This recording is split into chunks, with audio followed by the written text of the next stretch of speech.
முதல்ல பஸ் மதுரைக்கு போகுது சார். தம்பி டிக்கெட் கொடுங்க. என்ன டிக்கெட்டு ஏன்ட்ரியா கேட்டுக்கிட்டு இருக்கிற நீயே? இது பாரு, அதான் டிக்கெட்டு எடுப்போம்னு தெரியும்ல, அப்புறம் என்ன டிக்கெட்டுன்னு காட்டிக்கிட்டு இருக்க? ஏண்டா கண்ணு எனக்கு என்ன புறநிலையா இருக்கு? எடுப்போம்டா டிக்கெட்டு.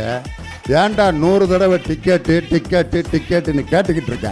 சார் இந்த அரை டிக்கெட்லாம் டிக்கெட் எடுக்குது உங்களுக்கு என்னடா sir? You mean half ticket? இல்ல அப்படியே அந்த பஸ் அப்படியே மதுரை தாண்டி அப்படியே கோயம்புத்தூர் போகுது சார். ஏனுங்க நீங்கள் டிக்கெட் வாங்கி போட்டு போகிற சொல்கிறீங்களே அங்கே?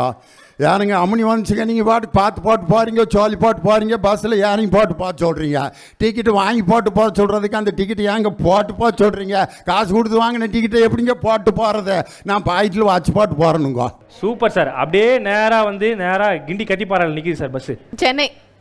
நான் சாத்துனியா டிக்கெட் எடுக்காமல் என்ன பேசி நிறுகிறேன்னையா? என்னடா கஷ்மலா, என்ன பட்டிமன்றாங்க பேசுகிறேன்ட்டு ஏதாவது நீ ரூட்டை கொடுத்துக்க நீயா?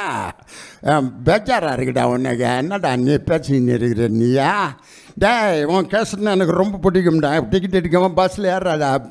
பிச்சாங்கல்ல அடிச்சேன்னா மூஞ்செல்லாம் பறந்துக்கிட்டு போயிட்டு இருக்கேன் பார்த்துக்க. ஆக்சுவலாக இவ்வளோ நேரம் சூப்பராக பண்ணாங்க. சாருக்கு ஒரு மிகப்பெரிய கைத்தில் கொடுத்துடலாம் சார். இவ்வளோ நேரம் நீங்கள் பண்ணிட்டு இருந்தீங்களே சார், கீழே இருந்து மேடம் பெட்ரோல் பங்க்ல 0 பார்க்குற மாதிரி உத்து பார்த்துட்டு இருக்காங்க.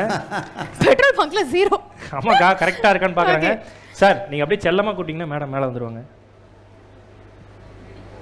அம்மா வாங்கம்மா சார். வீட்டில் அவங்க அம்மாண்டாங்க.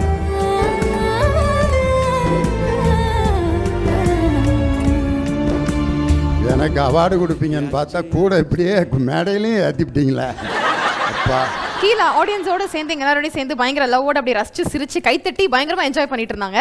ஸோ இவங்க வந்து உங்களுக்கு லைஃப்ல எந்த அளவுக்கு பயங்கரமான ஒரு சப்போர்ட் சிஸ்டம் அப்படின்னா ஒய்ஃப் பத்தி ஒரு சில வார்த்தைகள். அதாவது எல்லா பட்டிமன்றத்துலேயும் எல்லா ஒய்ஃபை கூப்பிட்டு வந்தால் முன் வரிசையில் உட்கார வைப்பாங்க.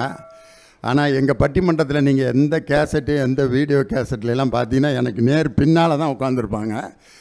அந்த பின்னால் உட்காந்துருக்கப்ப தலைப்பு என்ன கொடுப்பாங்கன்னா, நீ மகிழ்ச்சியான வாழ்க்கை திருமணத்திற்கு முன்பா திருமணத்திற்கு பின்பான்னு. அவங்கள பின்னால் உட்கார வச்சுட்டு நான் படுற பாடு, இந்த திருமணத்திற்கு முன்புன்னு பேசுகிறப்பெல்லாம் போதேன் அப்படிம்பாங்க. ஆனால் திருமணத்திற்கு பின்பு மகிழ்ச்சியாக இருக்கிறேன்னு சொல்கிறப்ப இன்னும் கொஞ்சம் நேரம் பேசு அப்படிம்பாங்க. நான் ஏதாவது ஒரு பாட்டு மறந்துட்டேன்னா அந்த பாட்டை எழுதி ஒரு பேப்பரில் அப்படியே வைப்பாங்க.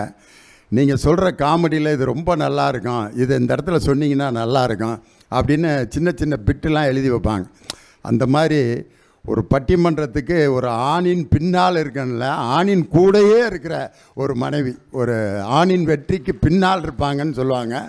ஆனால் என்னுடைய மனைவி கூடையே இருக்காங்க. எந்த நிகழ்ச்சிக்கு வெளிநாடுகளுக்கு போனாலும் அவங்களுக்கும் சேர்ந்து டிக்கெட் போட்டால் தான் நான் வருவேன்னு சொல்லி டிமாண்ட் பண்ணி அவங்களையும் கூட கூப்பிட்டு போனேன்.